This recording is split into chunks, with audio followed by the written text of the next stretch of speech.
5 menit awal Iya. udah ada orang mati tapi tidak laku. Waduh, jangan laku gak laku. Oh, laku ya. Kecuali Mungkin Bumi baru- Langit. mukanya lucu. Iya, walaupun Kemampuannya juga keren. Iya keren. Walaupun aku kadang-kadang ngeliat dia kayak milih plastik Kejora.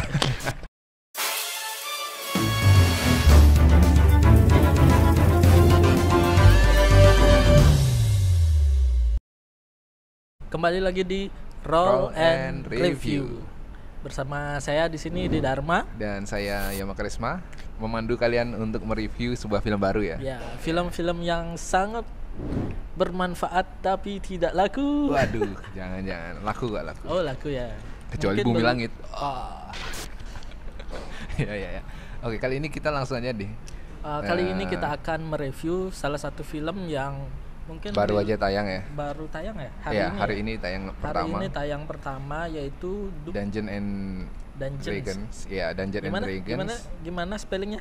Dungeon and Dragons, Honor Among Thieves ya. Honor Among Thieves. Ya, di sini banyak sekali pemerannya bertabur bintang. Ada Chris Pine, Sophia Lillis, Michelle Rodriguez yang kita kenal dari Fast Furious, dan Justice Smith ya. Justice Smith.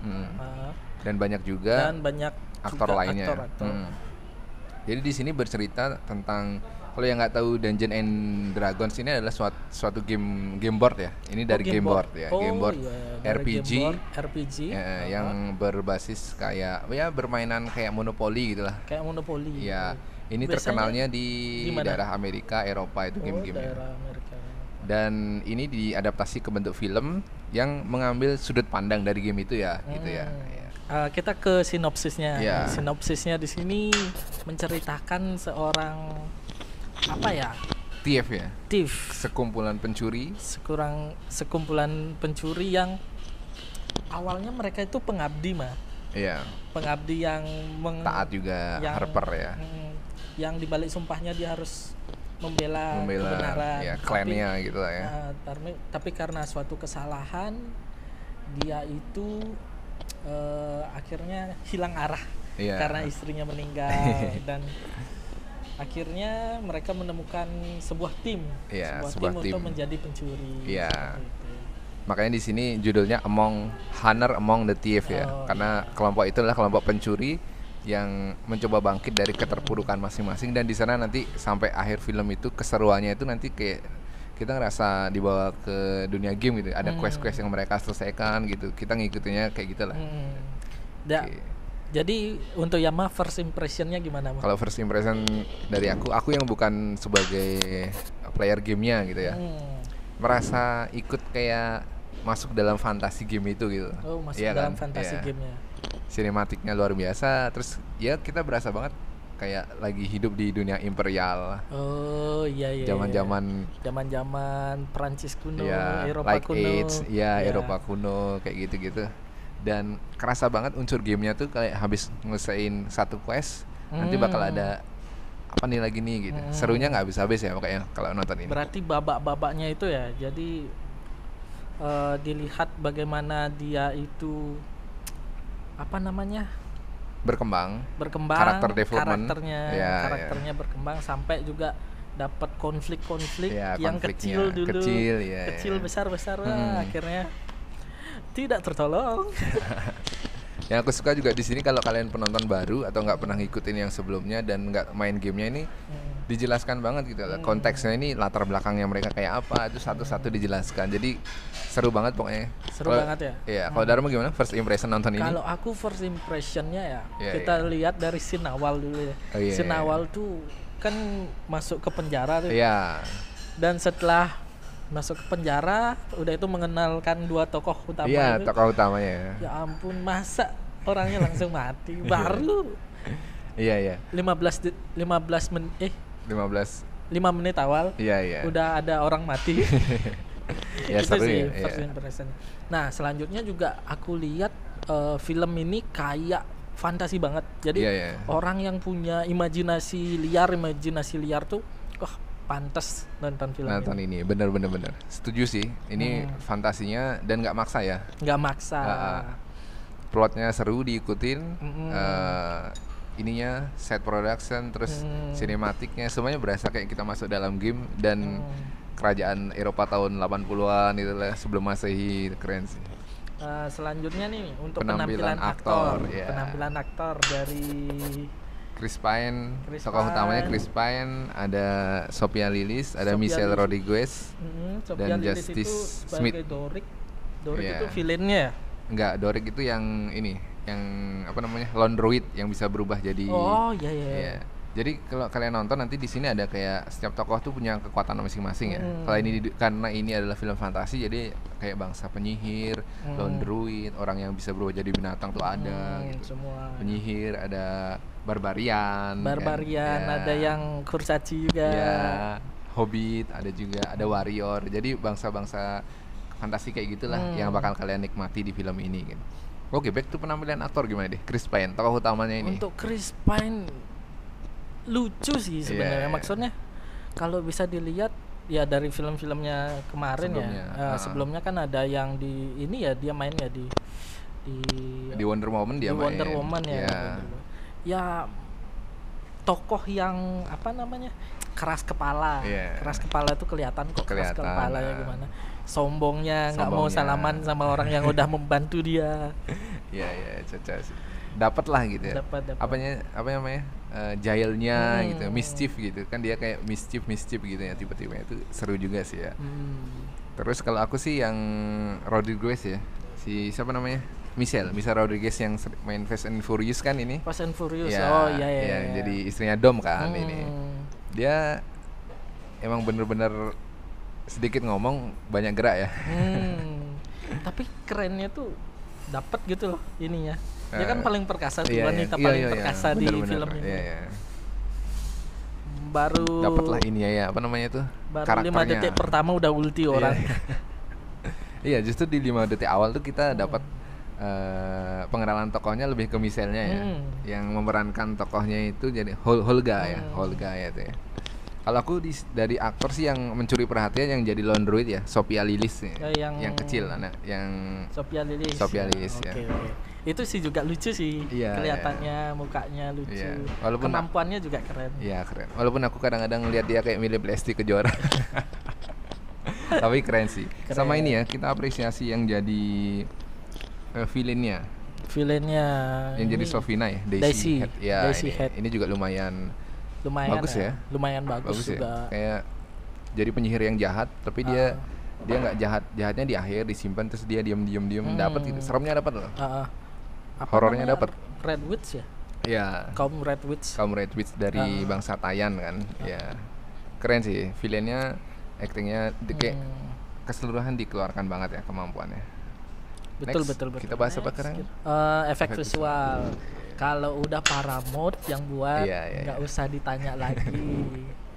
Paramount dan apa ya gandengannya tadi tuh lupa. Paramount ya. Ini Paramount ya. Iya. Kalau Paramount Picture dia bikin series aja apa namanya, efeknya nggak nanggung ya, apalagi buat bioskop itu. Dan banyak ini full CGI loh, full CGI. Iya. Maksudnya pasti ada live action. Iya ada. Cuman setiap lininya itu dapat. Iya. Karena ini fantasi juga. Fantasi bener. Oh ya, ketinggalan tadi di penampilan aktor yang jadi Hobbit, suaminya si Holga. Ada Bradley Cooper coy itu. Oh, Bradley Cooper ya. Iya. Itu sedikit ini ya, apa namanya? Kejutan dikit. Efek visual nggak diragukan lagi karena di sana banyak banget yang terutama waktu ngeluarin sihir itu ya.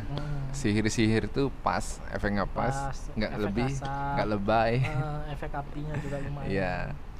Sama waktu lomba juga banyak ya. Itu kelihatan kayak apa ya? Kayak megah ya. Kayak kayak Kolosium Romawi. Dan memang film barat itu kayak gitu ya semua. Iya. Banyak sekali apa namanya? Pertandingan arena. Siapa yang terhebat itu ya. Kayaknya untuk efek visual akhir-akhir ini untuk Hollywood movie nggak ada yang mengecewakan ya. Kayak porsinya pas. Oh iya. Kayak udah teknologi udah canggih gitu kan. Udah canggih. Tinggal budget aja, masalah budget aja kadang-kadang. Tapi ini budgetnya gede apa nggak menurut Yamal? Kayaknya kalau udah Paramount ngeluarin film sih lumayan ya. Tapi mungkin fansnya juga nggak banyak di Indonesia kali ya. Mungkin tidak terlalu banyak diminati di sini, tapi mungkin bisa lah ya. Ya kita dari review kita mungkin tambah banyak ini ya. Semoga kalian bisa menonton film ini. Ya. Jangan dilewatkan sih, minggu ini kayaknya harus nonton. Apalagi bareng keluarga ya, karena ini semua umur ya, ratingnya semua umur, jadi aman lah. Ya, untuk tata artistik gimana? Tata artistik dan set production mungkin kita lebih ke ini ya, ke menilai kostum yang dipakai.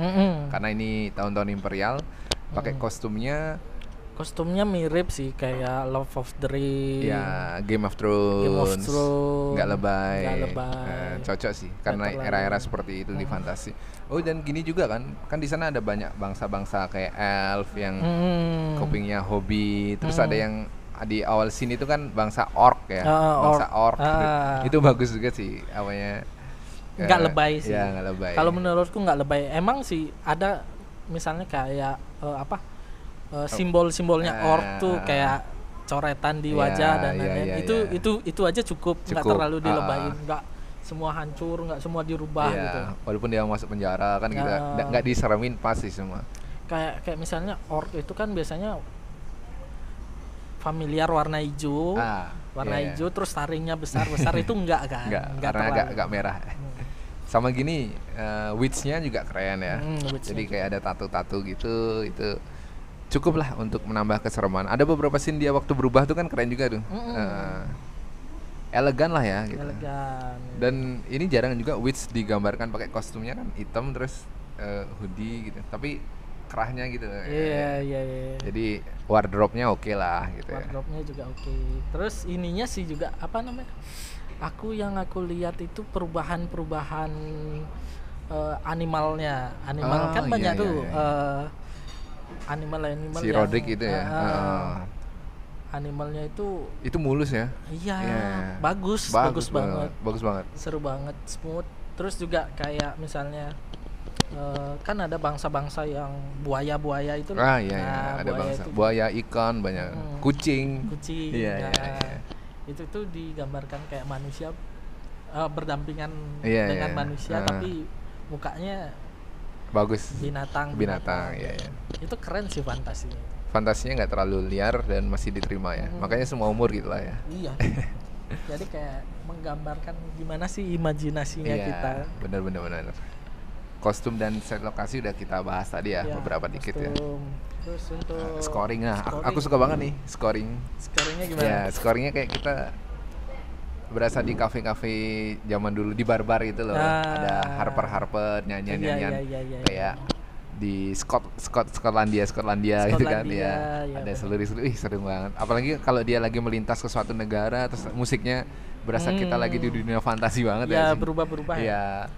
Ini juga apa namanya? Kalau dilihat juga dari itu kan ada banyak tempat ya yang dikunjungi ya. Banyak tempat yang dikunjungi dan itu bagus-bagus menurutku. Iya. Punya musik sendiri. Kayak kita lagi di desa ini musiknya bener kayak game banget kan. Bener. Kayak game kita lagi misi ini ke desa ini tiba-tiba soundnya beda. Kalau di undead atau di apa itu ngikutin banget sih. Scoringnya aku suka banget sih. Tadi udah berapa kali notice anjir keren. Untuk musiknya juga bagus. Musiknya juga bagus. Tadi di akhir official soundtracknya dapat bagus banget sih, keren. Kayaknya nanti akan play di Spotify ya. Di Spotify. Atau kita cari di YouTube dulu. Iya. Itu kayak lagu-lagu tahun 80-an juga ya. Keren. Kalau aku scoring yang favorit yang ini. Waktu Holga, ending scene tuh Holga berantem tuh. Itu ada kayak backsoundnya Holga gitu. Kalau notice kalau kalian notice nanti pas nonton itu. Jadi kayak setiap karakter waktu dia ngeluarin jurus atau apalah itu maksudnya punya backsound sendiri. Ini backsound sendiri gitu, keren. Iya benar. Suka sih. Detail banget itu skornya. Oke, langsung ke favorit scene. Sebelum kita ke skor, kita favorit scene. Favorit scene dari film ini. Untuk favorit scene yang aku lihat sih sebenarnya di scene yang Dragon. Iya. Scene Dragon itu maksudnya emang sih scene itu tuh tidak berkontribusi emang, cuman useless sebenarnya. Tapi itu menjadi favoritku karena kenapa? Eksekusinya bagus. Iya. Eksekusinya bagus. Bagus. Terus juga kayak penggambaran naga, naga yang biasanya naganya perkasa, serem, nah ini digambarkan naga yang bunci, itu udah nggak pernah keluar sama sekali, nunggu mangsa dan Iya. Asik. Itu Seri-seri, sih. ya. Dan paling lucu itu tuh ketika dia siapa ya namanya? Si Seng menjelaskan jalan untuk menuju tempat itu tuh dijelaskan, malah dirusak jalannya untuk menuju ke sana. Benar. Salah satu favorit scene juga sih ya. Tapi di gamenya pasti ada teka-tekinya kayaknya. Ada memang ada kayak gitu. Teka-tekinya tuh kita harus ini selangkah ke sini, melangkah ke sini biar nggak kena jebakan dan lain. Dia hancurin. Iya. Untungnya ada tongkat kematian. Ya, nanti kalian bisa tonton apa yang mereka alami di sana ya. Kalau aku favorit scene sebenarnya hampir semua sih ya, karena di film ini karakter developmentnya tuh enak banget. Jadi bagaimana orang yang tadinya keras kepala bisa jadi luluh, terus salah satu penyihir yang biasa aja bisa berguna juga ternyata gitu. Benar. Dan yang paling epic sih ya planning si ini ya, si Chris Penn. Yang Chris Penn nama tokohnya adalah Edgin Davis ya. Di sana aku suka planningnya sih. Yang aku ingat itu, kita jika rencana A gagal, kembali ke rencana kita lakukan rencana B. Tapi kalau tidak bisa rencana B, kita lakukan rencana C. Apa itu rencana C? Kembali ke rencana A. Iya. Itu juga sih. Dialognya, aku suka dialognya bangke. Lucunya tuh nggak maksa ingin tidak melucui. Not trying to be funny, cuman lucu gitu. Ya. Anjir, keren. Kita nggak ada yang bisa diungkapkan selain keren sih. Aku lebih suka dialog sama karakter development di film ini. Iya, benar. Oke, scoring. Siapa dulu? Aku dulu ya. Aku 8,8 sih kayaknya. Cukup seru, layak untuk. Kayak ini film yang di rewatch 2-3 kali nggak bosan deh. Nggak bosan sih, banyak ini. Seru gitu. Yang selanjutnya kalau aku skornya itu aku kasih 8,5 lah ya. 8,5 lah ya. Cukup bagus. Cuman ya layak ditonton di keluarga. Mungkin terlalu simpel. Tapi justru simpel itu ringan jadinya. Enak juga diikutin. Ringan, cuman ya kita menikmati fantasinya aja sih. Benar. Ya itu emang yang mau dibawakan itu ya. Jadi kan ada tuh biasanya film yang ruwet, berteka-teki banget, dan untungnya ini enggak. Iya. Politiknya mungkin kalau yang suka zaman-zaman imperial berat kayak Game of Thrones kan ada politiknya. Di sini nggak ada politik sama sekali. Cukup fun, kalian tinggal ikutin aja. Plotnya ringan, banyak kejutan. Tinggal dinikmati bersama keluarga dan bersama pasangan kalian. Kecuali kita. Oke, segitu aja. Itu aja. Sampai jumpa di lain kesempatan untuk review film di Roll and Review. Saya Yama Karisma pamit. Dharma pamit. Bye. Bebaskan ruang gitu ketawa.